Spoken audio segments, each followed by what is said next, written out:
Welcome back to another episode of Crystal Hook Fishing. We got Matt on the crapper.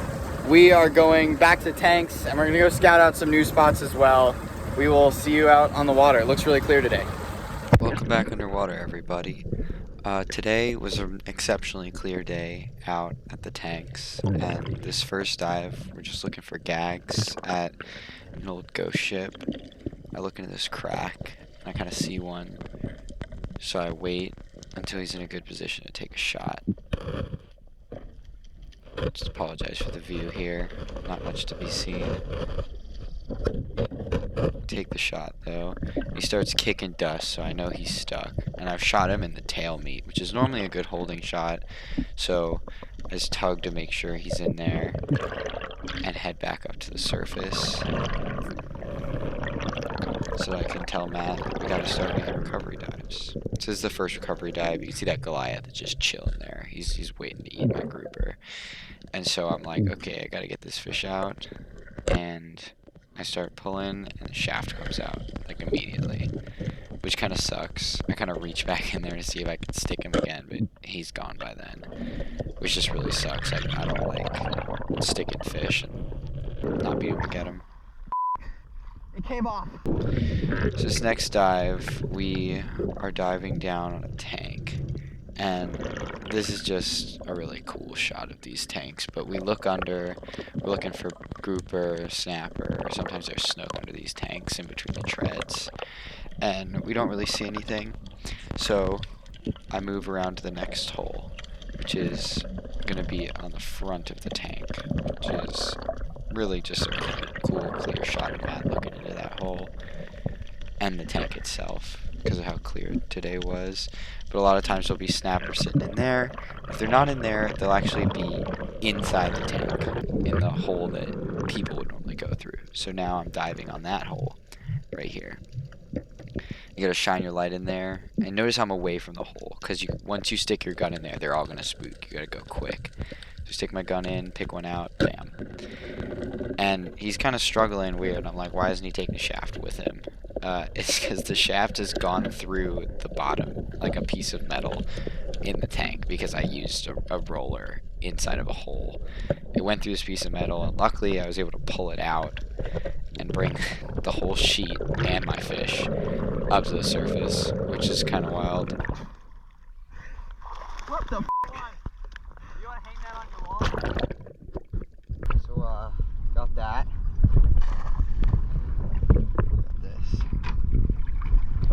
This next dive, I'm kind of just exploring an area with some pipes, some structure, some artificial reef, and I get down and I notice there's kind of a lot of snapper in the area, and like more than I would normally see when I get down to the bottom. So instead of heading straight to the bottom and lurking, I'm kind of just swimming above, looking to see where they might be coming from, and I find it. There's this big school of snapper you can see off in the distance, and they're all on this one pipe that's got like 4 or 5 other pipes inside of it right there. And these are some big snapper, and I should have taken a shot on one of these. But, you know, I kind of just wait. I let them go in there. I know they're not going to leave it because it's like their little home. So I kind of just explore around it, head up to the surface, and prepare to make another dive down on it. So this dive, I know that they're inside the pipe, so I just have to look into one of those little cracks that are in between the pipes to find them, and sure enough, there's bunches of snapper in there. So I picked the biggest one, and I lined up for a headshot. Didn't stone it, but I got it in the cheek, so it's pretty easy to pull it out head first. And that's really the key, is you want to get them in the head when you shoot them in these holes, because it makes it so much easier for you to be able to pull them out. If the head's facing the opposite direction, the gills can flare up and get caught on anything, and it makes it really hard to get the fish out. Got a nice snapper right there. This dive, I take a gun that's much more suited for this pipe, because I know there's tons of snapper still in there. I take my grouper gun that I normally stick into holes and shoot grouper with, and I come down with a light, and I'm kind of picky now at this point, because I know there's bunches of snapper in here. I don't want to take any small ones, so I'm just looking for big boys.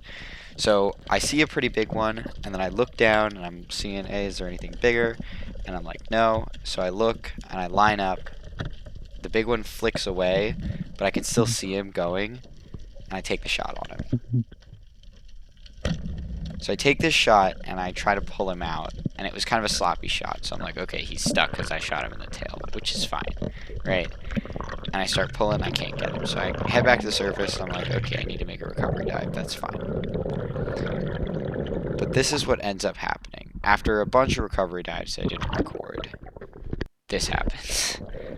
I pull out 3 snapper from there. It went through the first one, into a second one, and into a third one. Because the big one had swam behind another one that I hadn't seen.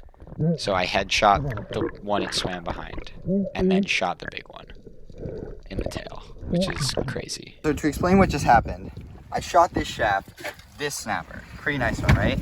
But 2 other snapper came up with it. This one, which is legal, barely, and the other one, which is unfortunately not legal. That was 3 fish on one shot. I had no idea there were that many snapper in that tiny hole. Now, this dive, Matt had shot a cobia, and I was trying to record it, but the line kind of comes over the GoPro right here and turns it off. So I don't have much of that. So this last dive of the day, I come down on the tank, and this time I'm trying to be really stealthy, because it's a different tank, and I'm going to dive in front of it and crawl towards the hole on the bottom. My GoPro's kind of facing down, but I see a really nice snapper that I at first thought was a grouper. So I shoot it, I pull it out towards me. It's much better to extract fish from the tanks on the same dive because you don't want them to swim in between the wheels or up into the top. I come out with this nice snapper, and that's the last fish of the day, and we're going to go cook them up, make some nice ceviche.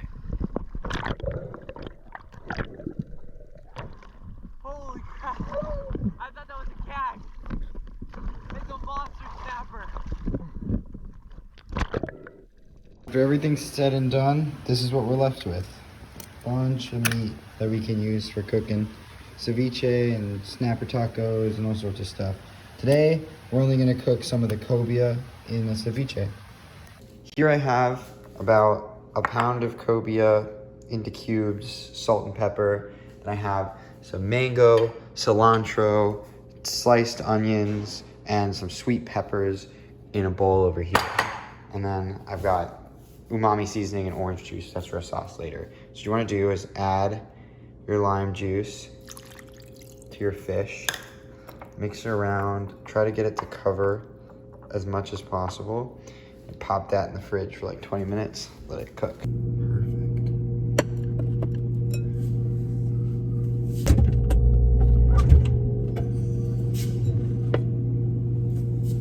Take your fish after it's nice and white, all cooked. Remove half the lime juice, then add to your mixture. I have a little dangly piece here. There we go. Then add your orange and umami mixture and mix it up. Your final result should look something like this. Mango cobia ceviche. Serve it with chips, a taco, however you want. That's really good.